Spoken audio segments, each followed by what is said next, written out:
ठहरिए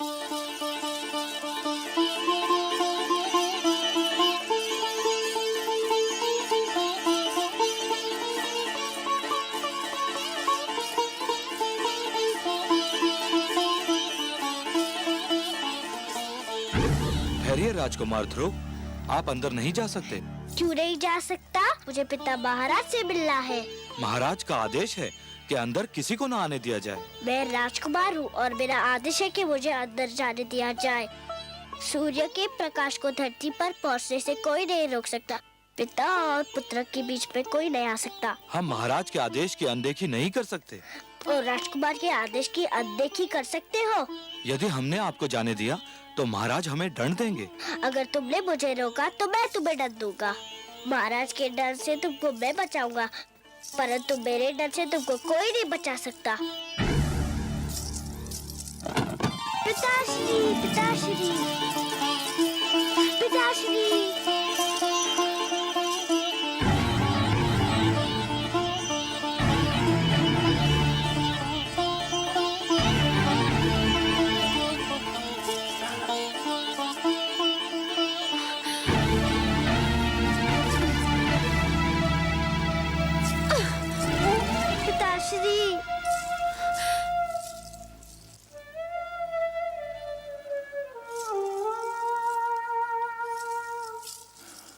आप इतना बदल गए पिताश्री, विश्वास ही नहीं होता।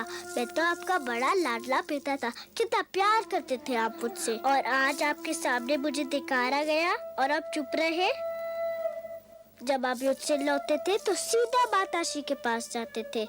आपकी बार आप मुझसे मिलने भी नहीं गए, ऐसा क्यों है पिताश्री? महाराज से क्या पूछता है? जाकर अपनी माता से पूछ कि महाराज अब उसके पास क्यों नहीं आते। आप भी तो माता है, आप भी बता दीजिए ना। मैं तो तेरी छोटी माता हूँ। माता छोटी बड़ी नहीं होती, माता तो बस माता होती है। आप स्वयं को छोटी क्यों कहती है? तो सुन, तेरी माता के दिन बीत गए। महाराज को अब उस भिखारन में कोई रुचि नहीं है। मेरी माता भिखारन नहीं है, वो राजभवन की महारानी है। महारानी थी वो, अब नहीं है महारानी। महाराज ने वो स्थान उससे छीनकर मुझे दे दिया है, और जो स्थान तेरा था वो अब मेरे पुत्र उत्तम का है, समझा?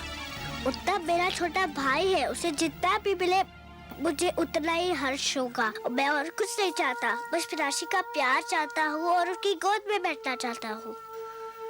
गोद में बैठने की इतनी इच्छा थी तो तुझे मेरी कोख से जन्म लेना चाहिए था। पर इसमें तो मेरा कोई दोष नहीं माते। दोष तेरा नहीं, तेरी माता का है। पिताश्री, महाराज तेरी कोई सहायता नहीं कर सकते। अब तो भगवान ही तुझे महाराज की गोद में बिठा सकते हैं। जाकर भगवान विष्णु की तपस्या कर और उनसे प्रार्थना कर कि अगले जन्म में तुझे मेरी कोख से जन्म दे और महाराज के गोद में बैठने के योग्य बनाए।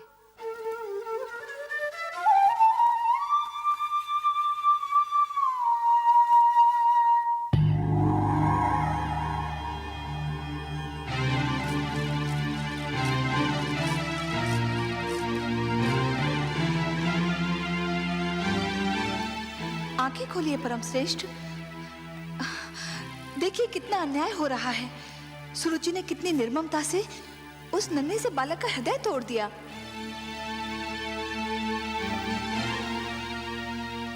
देख रहा हूं महादेवी। देख रहे हैं और फिर भी मौन है? यही तो तनपात भी कर रहा था। मैं तो देवलोक की हूं, मुझ में ये साधारण मानवीय भावनाएं नहीं होनी चाहिए थी, किंतु ध्रुव के साथ हो रहे दुर्व्यवहार को देखकर मेरा भी मन भर आया है। आपका मन इसलिए भर आया है देवी कि आप स्वरूप में नारी हैं और हर नारी में एक माता छिपी होती है। दया, करुणा और ममता नारी की विशेषताएं हैं। नारी तो सुरुचि भी है त्रिलोकीनाथ, किंतु विश्वास नहीं होता कि इतनी सुंदर नारी का मन इतना कठोर भी हो सकता है। हर वस्तु जो चमकती है वो कुंदन नहीं होती देवी। आवश्यक नहीं कि हर सुंदर स्त्री का मन भी कोमल हो। सुरुचि लालसा की मूर्ति है, परंतु ध्रुव के साथ जो कुछ हो रहा है उसमें सारा दोष सुरुचि का नहीं है। सबसे बड़े दोषी तो महाराज उत्तानपाद हैं। परिवार मानव समाज की सबसे छोटी परंतु सबसे महत्वपूर्ण इकाई है। हमने पृथ्वी पर रहने वालों के लिए कुछ नियम दिए हैं और उनके अनुसार एक पिता परिवार का स्वामी होता है। पुत्र को प्यार देना, उसका संरक्षण करना पिता का कर्तव्य है। परंतु महाराज उत्तानपाद सुरुचि की सुंदरता पर मोहित होकर अपने कर्तव्यों से मुख मोड़ रहे हैं देवी। एक पिता ब्रह्मा भी होता है और विष्णु भी। वो जन्म भी देता है और पुत्र का पालन पोषण भी करता है। उत्तानपाद ने ब्रह्मा का धर्म तो निभाया, परंतु हमारा धर्म नहीं निभा पाए। तो फिर अब क्या होगा नारायण? मानव स्वभाव में संघर्ष की शक्ति भरी है हमने। ध्रुव को भी हमने इसी शक्ति से संपन्न किया है देवी। किंतु हे सर्वश्रेष्ठ, ध्रुव तो अभी बहुत छोटा है। उसमें संघर्ष शक्ति हो भी तो वो उसका प्रयोग कैसे करेगा? देवी, संघर्ष का संबंध आयु से नहीं, इच्छा शक्ति और मन की लगन से होता है। भड़कती हुई ज्वाला पहले छोटी सी चिंगारी ही होती है। ध्रुव भी एक छोटी सी चिंगारी के समान है। यदि उसे भड़कती ज्वाला बनना है तो उसे स्वयं की शक्ति को पहचानना होगा। आप स्वामी हैं, विश्वेश्वर हैं। आप जो कहते हैं उसका भेद भी केवल आप ही जानते हैं।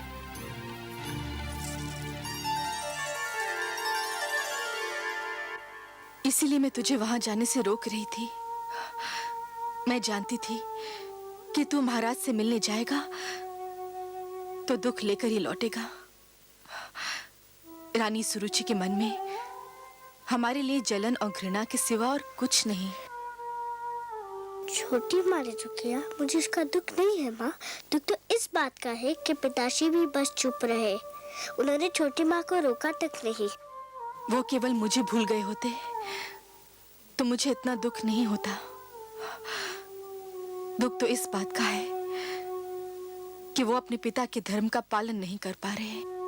पिता और पुत्र के बीच में आने वाली वो कौन होती है? आप तो कहती थी कि पिता के प्रेम पर पुत्र का जन्म सिद्ध अधिकार होता है। होता है पुत्र, अवश्य होता है।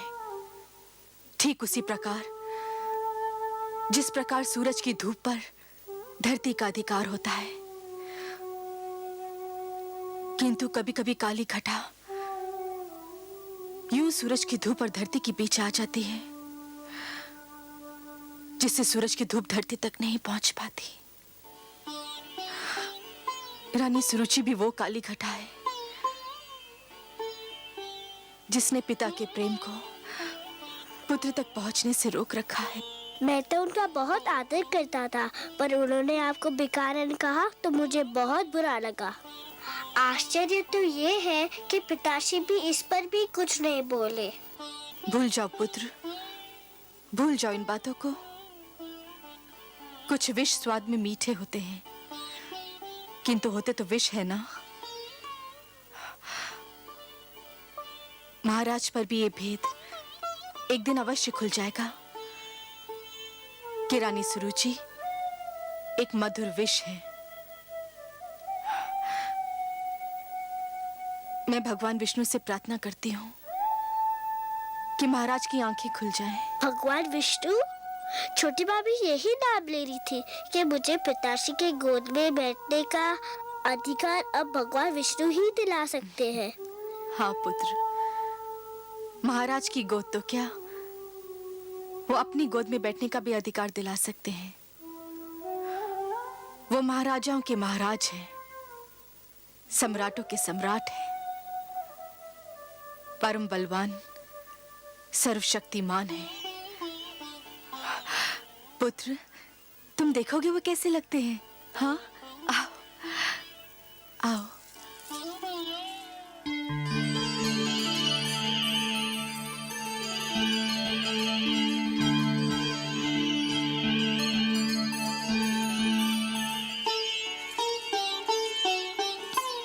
प्रणाम करो बेटा। हमारे विष्णु भगवान लक्ष्मीपति नारायण, जिनकी मैं नित दिन पूजा करती हूँ। मैं भगवान विष्णु के पास जाऊँ कब आते? चले जाना पुत्र, अभी तुम छोटे हो, बड़े हो जाने के बाद अवश्य चले जाना उनके पास। वो सब ठीक कर देंगे। रात्रि हो गई है, चलो चल के सो जाते हैं। सब विष्णु भगवान पे छोड़ दो, वो सब ठीक कर देंगे। चलें? चलो।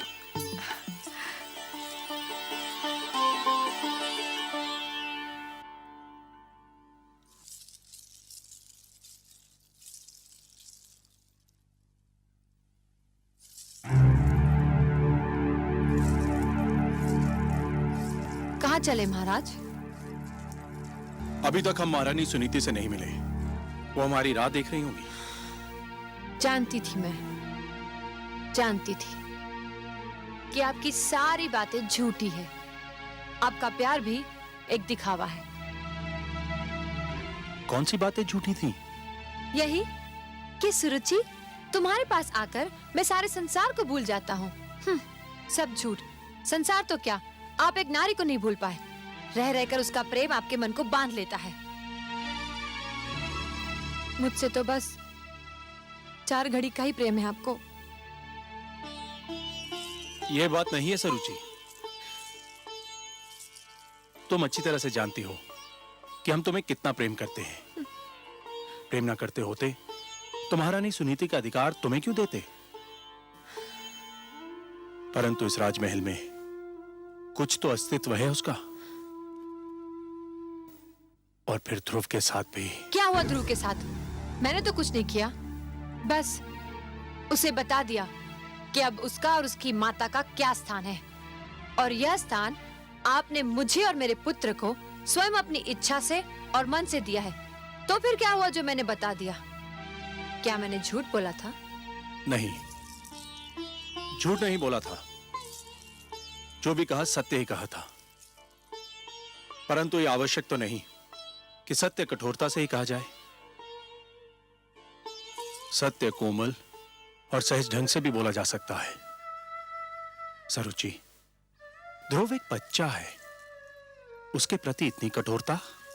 आप बातें मत बनाइए, खुलकर कहिए ना कि अब पहली पत्नी और उसके पुत्र का मोह आपसे दबाए नहीं दब रहा है। उनसे मिलने, उनके पास जाने की इच्छा आपके मन में अंगड़ाइयां ले रही है। और सुनीति से दूरी अब आपसे सहन नहीं हो पा रही। तो जाइए, तुरंत जाइए ना। मेरे भाग्य में तो अकेले रहना ही लिखा है। अब मैं आपको नहीं रोकूंगी। जाइए जाइए। और मैं हूँ भी कौन आपको रोकने वाली? अरे ये क्या, आप तो अकारण रोने लगी। अकारण? जो हर पल आपके पास रहना चाहती हो, उसे छोड़कर आप जाएंगे तो रोना नहीं आएगा? अच्छा चलो, आप जीती, हम हारे। अब आपको छोड़कर हम कहीं नहीं जाएंगे।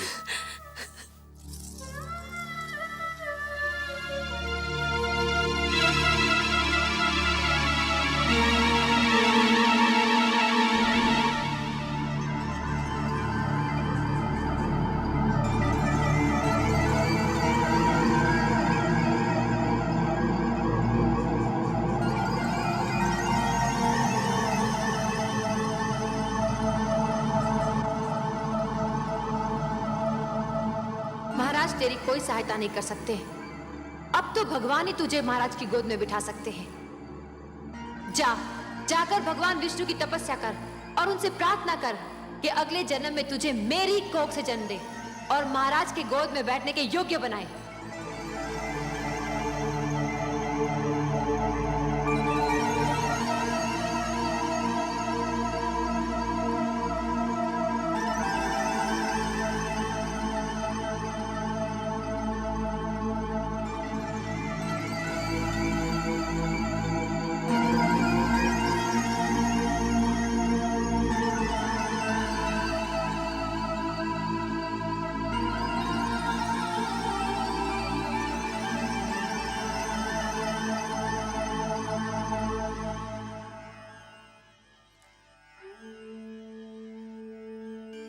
वो महाराजाओं के महाराज हैं, सम्राटों के सम्राट हैं, परम बलवान, सर्वशक्तिमान है। तुम देखोगे वो कैसे लगते हैं। ये है हमारे विष्णु भगवान, लक्ष्मीपति नारायण, जिनकी मैं नित दिन पूजा करती हूँ। महाराज की गोद तो क्या, वो अपनी गोद में बैठने का भी अधिकार दिला सकते हैं। हे विष्णु भगवान, मैं तुमसे मिलने आ रहा हूँ, मगर मुझे ये तो पता नहीं कि तुम कहाँ रहते हो। मगर तुम जहाँ भी रहते हो मैं तुम्हें ढूंढ निकालूंगा। मेरी बस एक विनती है, मेरी माता नित दिन तुम्हारी पूजा करती है। मेरे जाने के बाद उसका ध्यान रखना। हम दोनों एक दूसरे से कभी अलग नहीं हुए। वो मुझे पास ना पाएगी तो व्याकुल हो जाएगी। उसकी ढाढ़स बढ़ाना प्रभु, उसे रोने मत देना।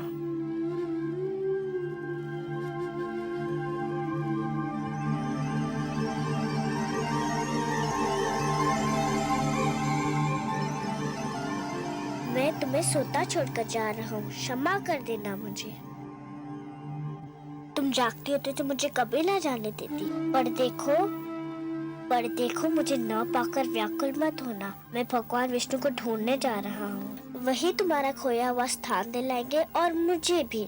मैंने भगवान विष्णु की मूर्ति से कह दिया है कि वो तुम्हारा ध्यान रखे। मुझे विदा दो माते, मुझे विदा दो।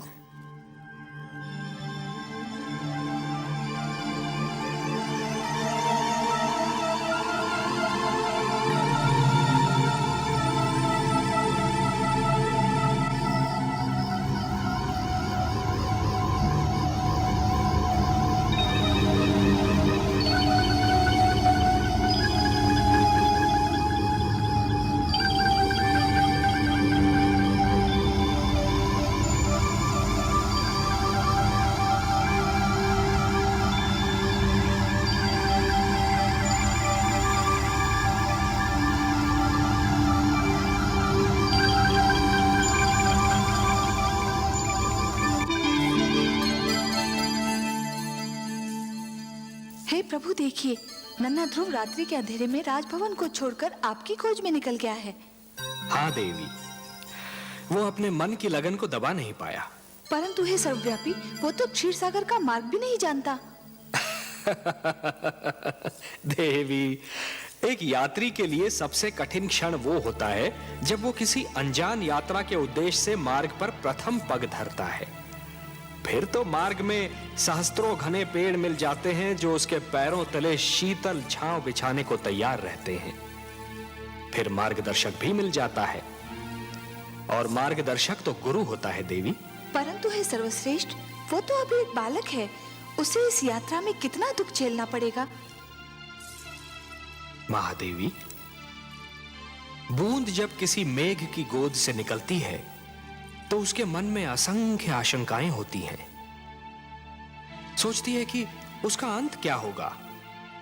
क्या वो किसी मरुस्थल की सुलगती रेत पर गिरेगी और सूख जाएगी, या किसी सुलगते अंगारे पर गिरेगी और भस्म हो जाएगी, या फिर किसी कांटे पर गिरेगी और उसका शरीर छलनी हो जाएगा। क्या होगा उसका अंत। परंतु जब वो किसी सीप के मुख में गिरती है और मोती बन जाती है, तब उसे यह ज्ञान होता है कि उसकी यात्रा शुभ थी। आपकी बातें आप ही जाने परमेश्वर, किंतु आज्ञा हो तो एक बात कहूं। आप तो हमारी अर्धांगिनी हैं। हमसे कुछ कहने के लिए आपको हमारी अनुमति और आज्ञा की आवश्यकता नहीं है देवी। कहिए, अवश्य कहिए। यदि ध्रुव पर राह में कोई संकट आया तो मैं चुप नहीं रहूंगी। मैं इस खेल में कूद पड़ूंगी और आप मुझे रोकिएगा मत। नहीं रोकेंगे, परंतु एक बात का ध्यान तो आपको भी रखना होगा देवी। कौन सी बात? कि नियमों को बनाने वाले स्वयं उनको तोड़ा नहीं करते। मैं समझी नहीं त्रिलोकीनाथ। मानव के भाग्य विधाता ब्रह्मा है। आप ब्रह्मा के लिखे को बदलने की चेष्टा न कीजिएगा देवी। ध्रुव हमको ढूंढता हुआ आ रहा है, और इस राह में उस पर वही बीतेगी जो ब्रह्मा ने उसके भाग्य में लिख दी है। वो हम तक पहुंच पाएगा या नहीं, ये तो केवल ब्रह्मा ही जाने। परंतु इस बालक के लिए आपके मन में इतना स्नेह क्यों उमड़ रहा है देवी? मैं नहीं जानती प्रभु, पर न जाने क्यों ऐसा लगता है जैसे ध्रुव मेरी ही संतान हो। इतना महान स्थान दे दिया उसे आपने। क्यों? क्या वो इस स्थान के योग्य नहीं? इतनी छोटी सी आयु में इतना बड़ा निर्णय, इतना दृढ़ निश्चय, ये सब महानता के लक्षण नहीं है तो और क्या है? उसे अपनी महानता सिद्ध तो कर लेने दीजिए। अवश्य, परंतु ध्रुव पर अगर कोई संकट आया तो मैं सहन नहीं कर पाऊंगी। ऐसा कब तक चलेगा दलनायक जी? क्यों, क्या हुआ? क्या हुआ? अरे इतने दिन हो गए कोई भी यजमान हाथ नहीं आया। अगर यही दशा रही तो हम सब भूखे मर जाएंगे। बात तो तुमने ठीक कही है मित्र, पर क्या किया जाए? लगता है यात्री ये मार्ग ही भूल गए हैं। इतने लोगों को लूटा है हमने कि लोगों ने इधर से आना जाना ही छोड़ दिया है। अरे वो देखो, अरे शिकार आ गया।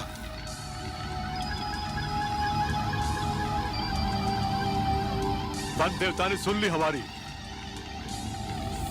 कोई बालक है।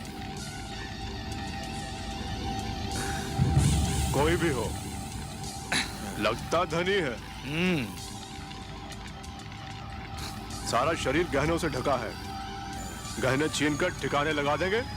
गहने छीनने तक तो ठीक है, पर इतने छोटे बालक को मारना। मती मारी गई है तुम्हारी। यदि कोई राजकुमार हुआ तो इसे छोड़ दिया तो जाकर राजा की सेना ले आएगा और हम सब चुन चुन कर मार दिए जाएंगे। चलो।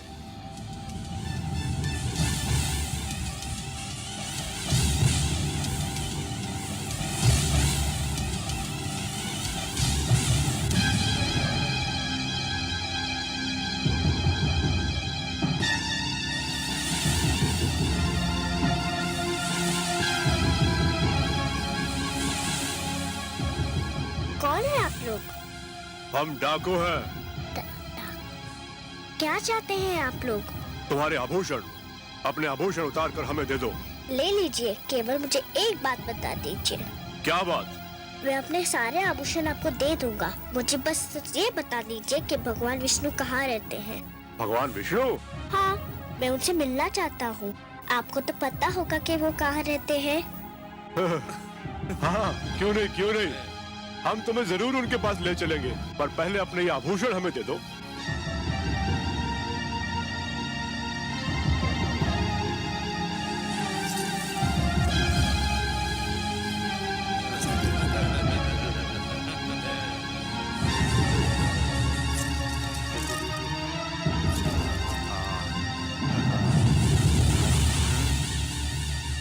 आओ हमारे साथ।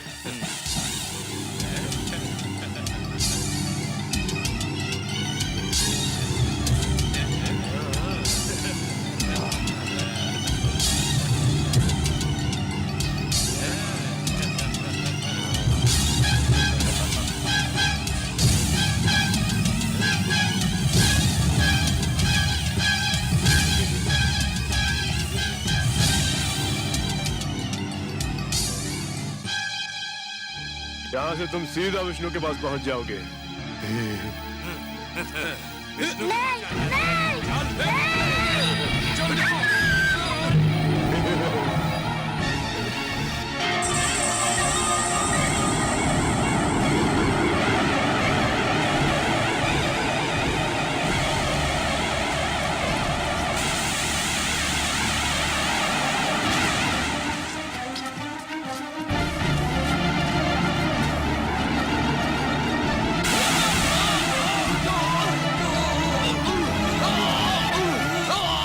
मार डालो उसे, मार डालो।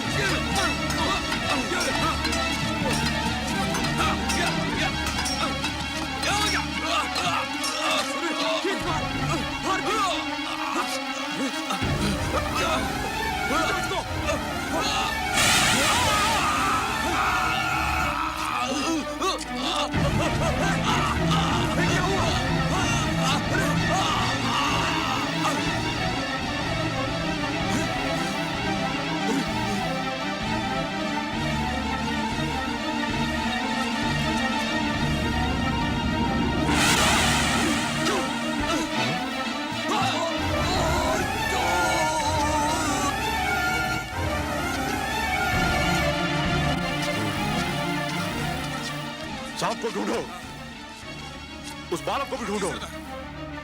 वो देखो,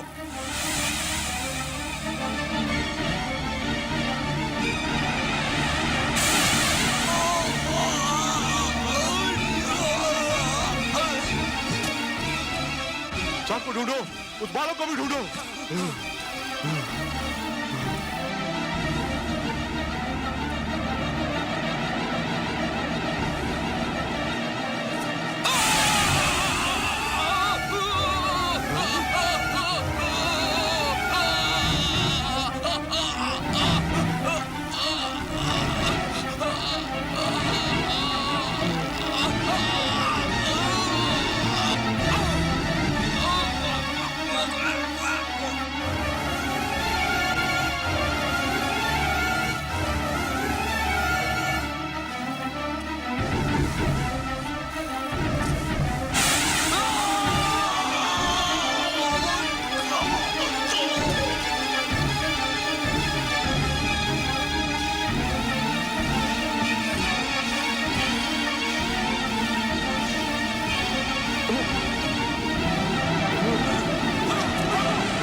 पुत्र,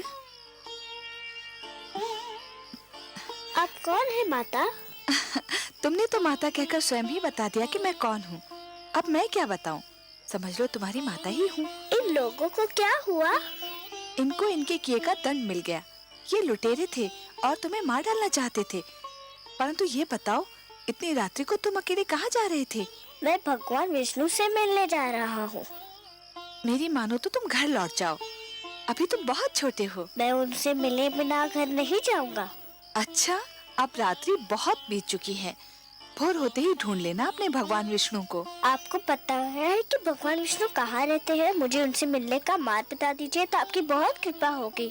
मेरे वश में होता तो मैं ले जाकर तुम्हें उनकी गोद में ही बिठाती, किंतु मैं विवश हूँ। सुनो पुत्र, तुम थक गए होगे, तनिक विश्राम कर लो। विश्राम तो मैं अपने भगवान विष्णु से मिलने के पश्चात ही करूँगा। बड़े हठी हो तुम।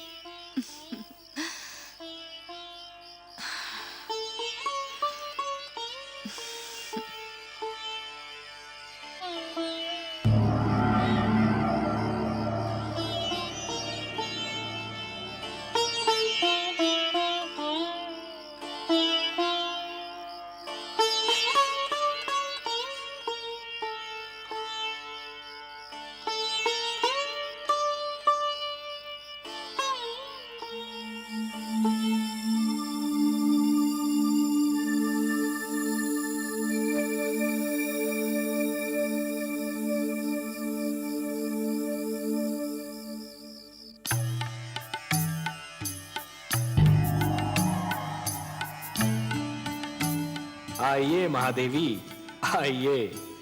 आज तो आपने हमको भी अचरज में डाल दिया। अचरज में? और वो भी आपको मायापति? मेरी किस बात से आपको आश्चर्य हुआ? शीतल जल यदि दहकती अग्नि बन जाए, चंद्रमा ठंडी चांदनी के स्थान पर यदि तपती धूप छिटकाने लगे, पुष्प की कोमल पंखुड़ी यदि धारदार कटार बन जाए तो आश्चर्य नहीं होगा देवी। अपने पुजारियों पर धन की वर्षा करने वाली देवी को जब हमने ध्रुव के शत्रुओं पर विष की वर्षा करते देखा तो हमें भी कौतूहल हुआ। मैं क्या करती नारायण, मुझसे रहा नहीं गया। वो हत्यारे अगर ध्रुव के प्राण ले लेते तो मैं स्वयं को कभी क्षमा नहीं कर पाती। आप जानते हैं ना, वो हत्यारे ध्रुव के प्राण लेना चाहते थे। जानता हूं, भली भांति जानता हूं, और कुछ और भी जानता हूं। क्या? यही कि हो सकता है कि विधाता ने ध्रुव के भाग्य में यूं मरना लिखा ही न हो। उसके भाग्य में यह लिखा हो कि आप उसके प्राणों की रक्षा करेंगी और अपने ममतामयी हाथों से उसे थपकियां देकर सुलाएंगी, क्योंकि देवी होता तो वही है जो भाग्य में लिखा है। मैं नहीं जानती, लेकिन उस बालक को देखकर मेरे मन में ममता का सागर उमड़ने लगता है। नारायण, वो कितनी लगन से आपको ढूंढ रहा है। आप स्वयं जाकर उसे अपने दर्शन क्यों नहीं देते? हम विधाता के कार्यों में हस्तक्षेप नहीं कर सकते देवी, विधाता के कार्यों में हस्तक्षेप नहीं कर सकते। ध्रुव को वो सब मिलेगा जो उसके भाग्य में लिखा है। आपका लाडला अब जागने वाला होगा, धरती पर भोर होने वाली है।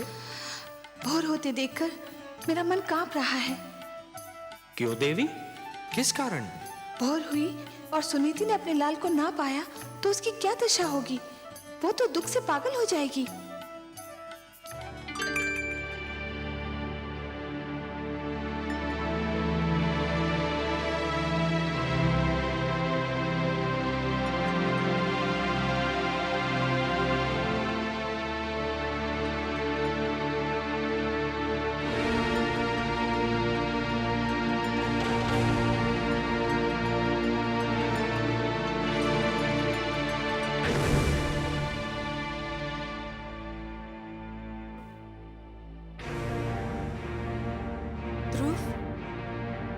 ध्रुव,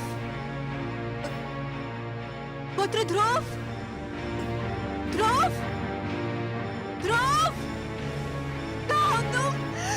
ध्रुव,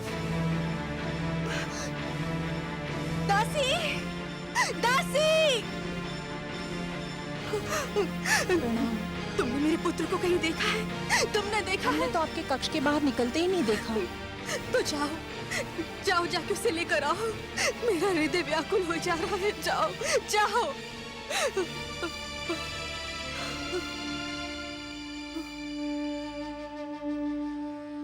महाराज ध्रुव को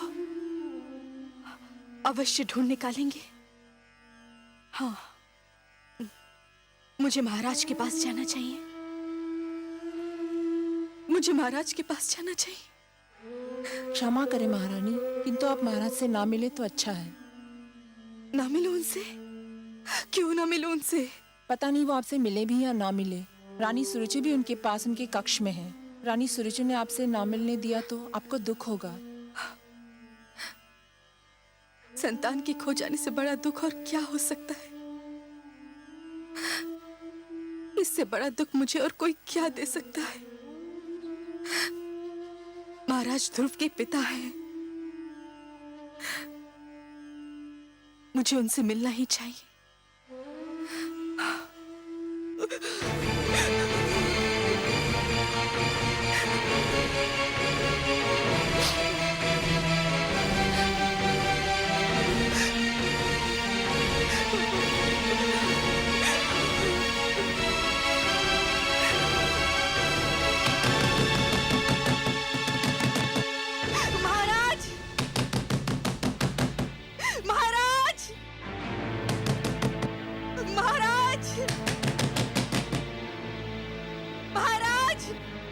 मैं देखती हूँ।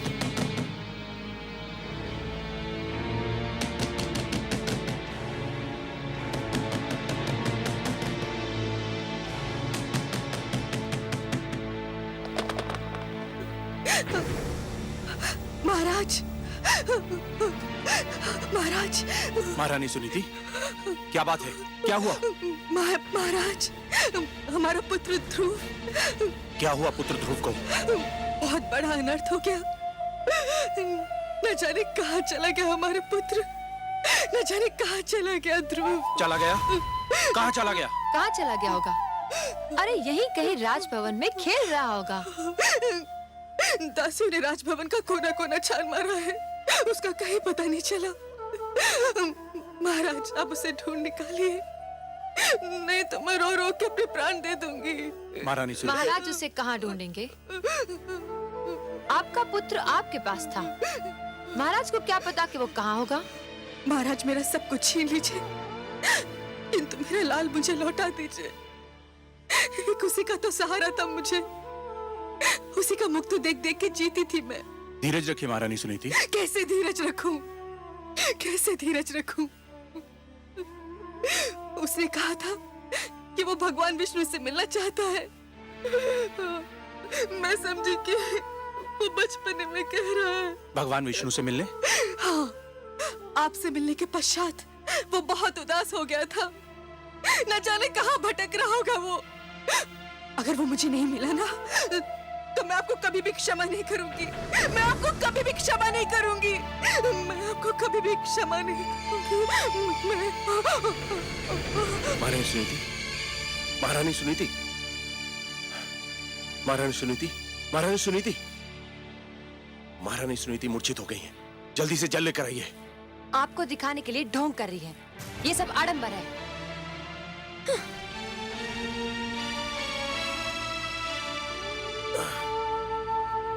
महारानी सुनीति, महारानी सुनीति,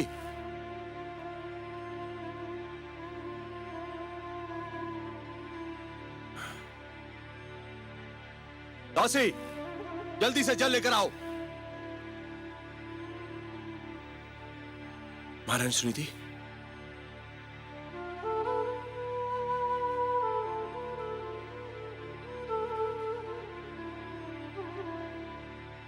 महारानी सुनीति, महारानी सुनीति। ध्रुव, ध्रुव,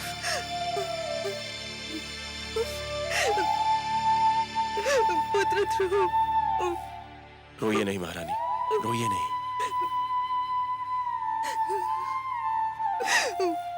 वो भगवान विष्णु से मिलने का हट कर रहा था, मुझे क्या पता था कि वो स्वयं ही चला जाएगा। घबराइए नहीं महारानी, वो चला भी गया है तो बहुत दूर तक नहीं गया होगा। आप अपने कक्ष में जाइए, मैं तुरंत ही अपने सैनिकों को ध्रुव को ढूंढने के लिए भेजता हूँ। सैनिकों को भेजोगे? स्वयं नहीं जाओगे अपने पुत्र को ढूंढने? पिताश्री आप? पर तुम कैसे जाओगे? जो स्वयं मोह की राहों में भटक रहा हो वो किसी को क्या ढूंढेगा?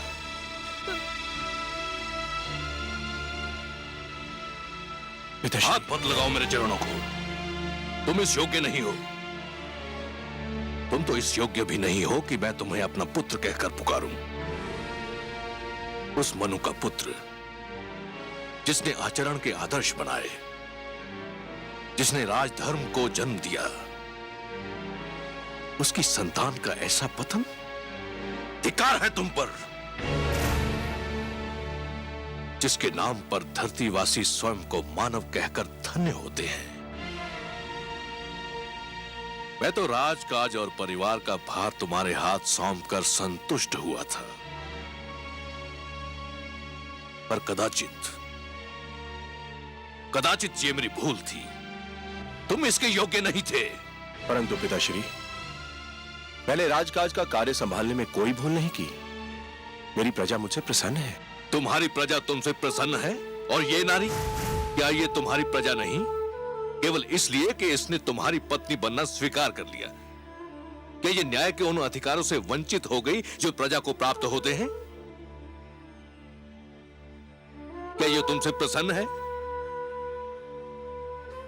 क्या अपराध किया था इसने जो इस गुणवंती के अधिकार छीनकर तुमने उस गुणहीन को दे दिए?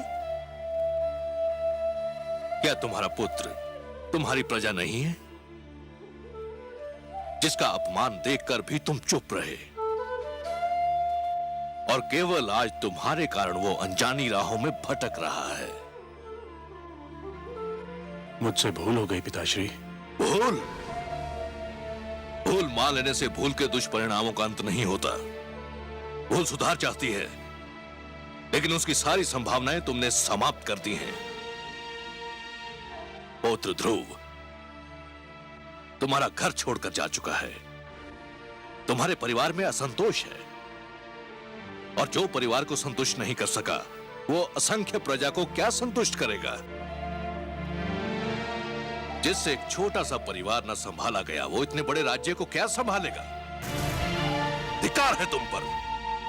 सारा विश्व जीतकर भी एक नारी की सुंदरता से पराजित हो गए। मैंने संपूर्ण राज्य की बागडोर तुम्हारे हाथ सौंपी थी, परंतु तुमने वो बागडोर अपनी दूसरी पत्नी को सौंप दी और कठपुतली की भांति उसकी उंगलियों के संकेत के दास बने बैठे हो। मुझे क्षमा कर दीजिए पिताश्री। क्षमा? प्रजा अपराध करे तो उसे क्षमा किया जा सकता है, परंतु राजा अपराध करे तो उसे क्षमा नहीं किया जा सकता।